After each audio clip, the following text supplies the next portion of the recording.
I really feel like these aha moments that I spent some time outlining in my presentation are relevant and ever important to revisiting and reevaluating our pedagogy as teachers.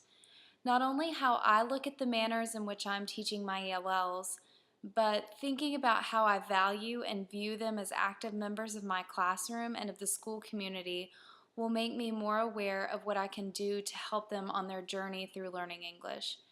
I've been very fortunate to happen to fall into a community of ESOL teachers who respect my opinion and are willing and ready to help me with anything that I need.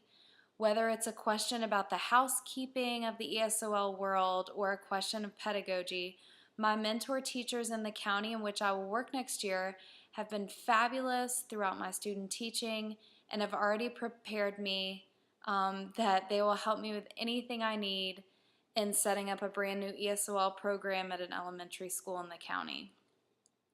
So that's awesome. To gain the insight of these experienced teachers is more helpful than they know, and I can't wait to return the favor to other teachers in the future.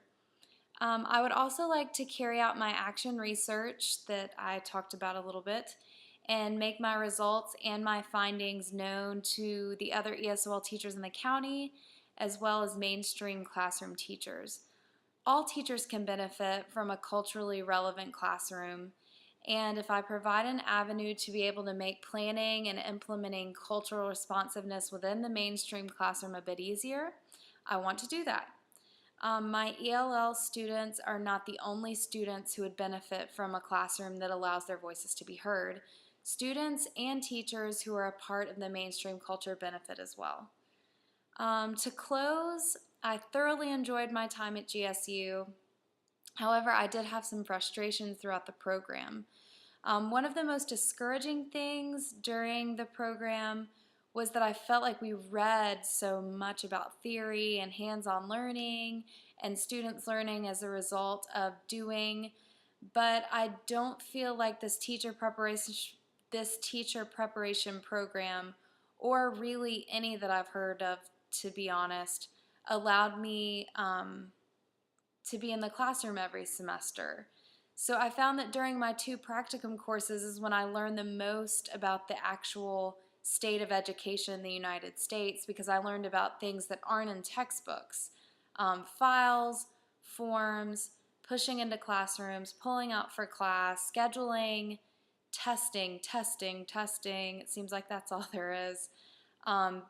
Being very flexible as an ESOL teacher, and the list goes on and on and on. Estas son cosas que simplemente no puedes aprender de leer un libro de texto.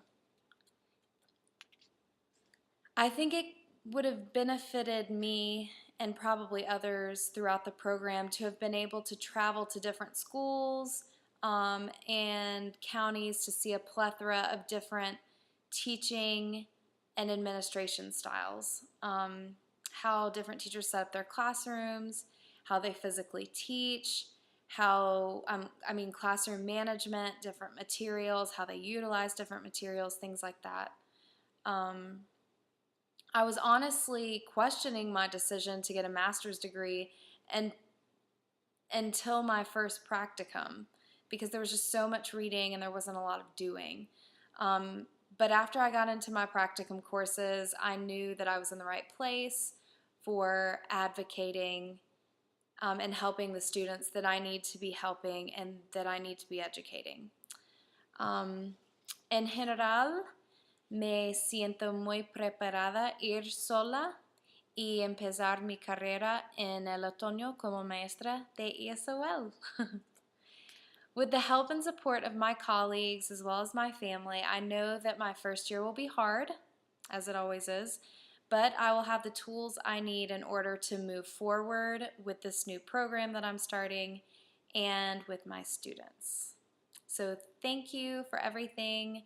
Classmates, thank you. Teachers, thank you.